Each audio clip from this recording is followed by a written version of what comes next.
श्री शिव महापुराण रुद्र संहिता पार्वती खंड अथ सप्तमोध्याय। पार्वती का नामकरण तथा उनकी बाल लीलाएं एवं विद्याध्ययन।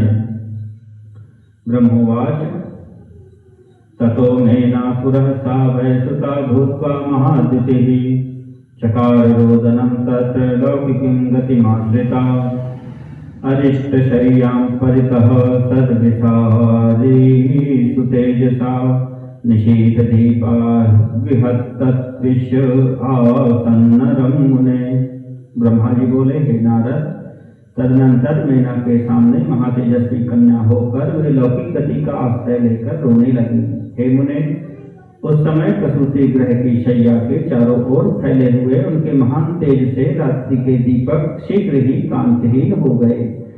श्रुत्वा तदरोदनं रम्यं गृहस्थाः सर्वयोषितः जह्रशुः संभ्रमात् तत्रागताः प्रीतिपुरस्सराः। उनका मनोहर रोदन सुनकर घर की सब स्त्रियां प्रसन्न हो गईं और शीघ्र ही प्रेम पूर्वक वहां चली आई। तच्छुद्धान्तरचरः शीघ्रं शशंस भूभृते तदा पार्वती जन्म सुखदं देव कार्यकरं शुभम्। तच्छुद्धान्तः चरायाशु पुत्री जन्म सुशंसते चितात् पत्रं नादेयमासीत् तस्य महीभृतः गतस्तत्र गिरिप्रीत्यासु स पुरोहित सद्विजः ददर्श तनयां तां तो शोभमानां सुभाससा। तब अंतःपुर के दूत ने देव कार्य संपन्न करने वाले कल्याणकारक तथा सुख देने वाले पार्वती जन्म को शीघ्र ही पर्वतराज को बताया। पुत्री जन्म का समाचार सुनाने वाले अंतःपुर के दूत को न्यौछावर रूप में देने हेतु उन पर्वतराज के लिए श्वेत छत्र तक अधेय नहीं रहा। तत्पश्चात पुरोहित और ब्राह्मणों के साथ गिरिराज वहां गए और उन्होंने अपूर्व कांति से सुशोभित हुई उस कन्या को देखा। नीलोत्पलदलश्यामां सद्युतिं सुमनोरमां दृष्ट्वा च तादृशीं कन्यां मुमोदाति गिरीश्वरः। नीलकमल के समान श्याम वर्ण सुंदर कांति से युक्त तथा अत्यंत मनोरम उस कन्या को देखकर ही गिरिराज अत्यंत प्रसन्न हो गए। सर्वे च मुमुदुस्तत्र पौराश्च पुरुषाः स्त्रियः तदोत्सवो महानासीन्ने दुर्वाद्यानि भूरिशः। बभूव मंगलं गानं नन्द्रतुर्वार्योषितः दानं ददौ विजातिभ्यो जातकर्म विधाय च।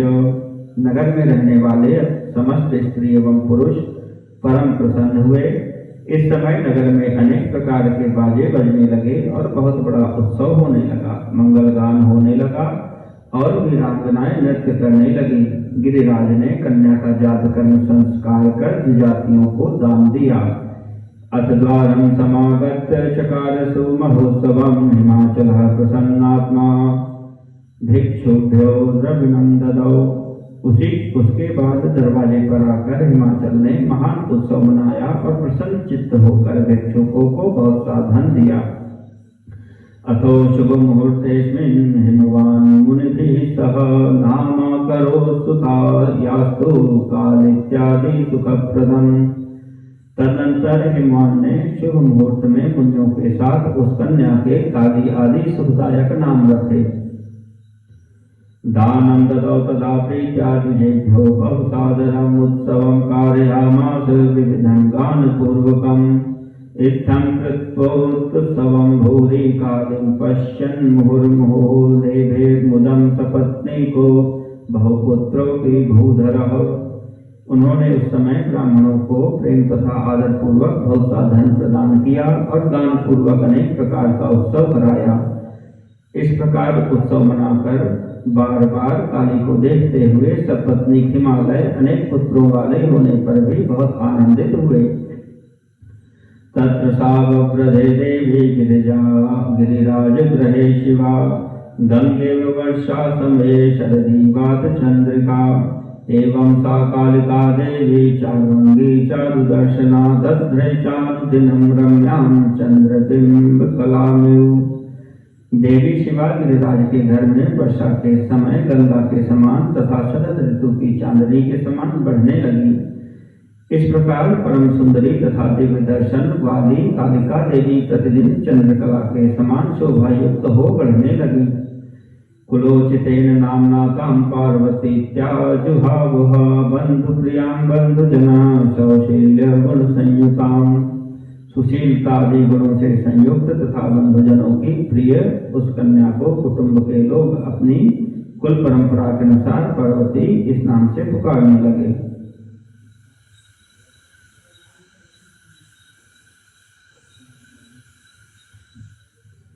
उमेति मात्रा तपसे निषिद्धा कालिका चसा पश्चात माख्यां सुमुखी जगाम भुवने मुने।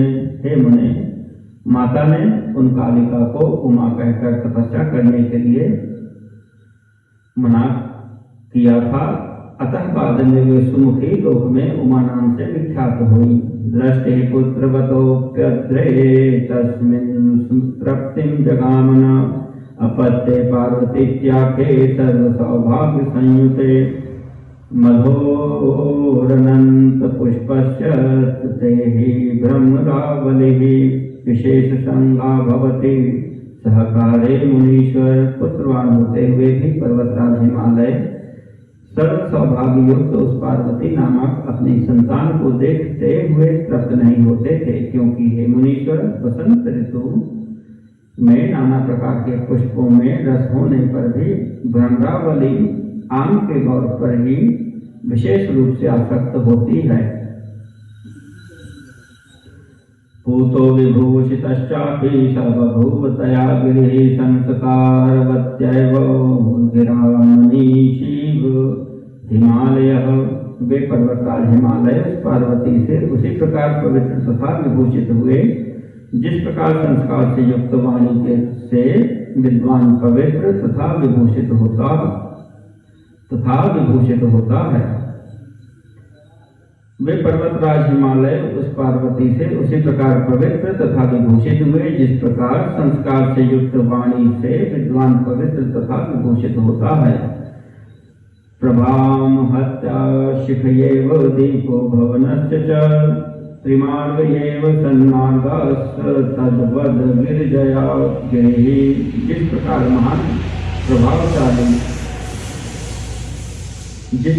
महान प्रभावशाली शिखा से भवन का दीपक एवं त्रिमार्ग गामिनी गंगा से सन्मार्ग शोभित होता है, उसी प्रकार पार्वती द्वारा पर्वतराज सुशोभित हुए। कुंजुकय कृत्रिमय पुत्रय सखी मध्य गता सा गंगा सैकत्वेदी भीरबाले रे में मुहुर्मुहुः। वे पार्वती बचपन में अपनी सहेलियों के साथ कल्लुक गेंद कृत्रिम पुत्रों पुतला तथा गंगा की बालुका से बनाई गई वेदियों द्वारा क्रीड़ा करती थी।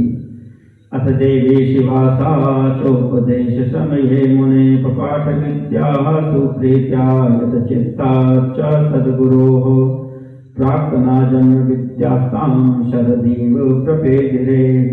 हंसाली स्वर्णविन्नक्त मात्मभासो महौषधम् इत्थं सुवर्णिका लीला शिवायाः काचिदेव हि अन्नलीलां प्रवक्षेऽहं समूतं प्रेमतो मुने। उसके अनंतर हे मुने, वे शिवा देवी उपदेश के समय एकाग्रचित्त होकर सद्गुरु से अत्यंत प्रीतिपूर्वक सभी विद्याएं पढ़ने लगी। जिस प्रकार शरद ऋतु में हंस पंक्ति गंगा को तथा रात्रि में अमृतमयी चंद्र किरणें औषधियों को प्राप्त होती हैं, उसी प्रकार उन पार्वती को पूर्व जन्म की विद्याएं स्वयं प्राप्त हो गई। हे मुने, इस प्रकार मैंने शिवा की कुछ लीला का ही आपसे वर्णन किया। अब अन्य लीला का भी वर्णन करूंगा, आप प्रेम पूर्वक सुने। इति श्री शिव महापुराणे द्वितीयायाम रुद्र संहितायां तृतीये पार्वती खंडे पार्वती बाल लीला वर्णन नाम सप्तमोध्यायः।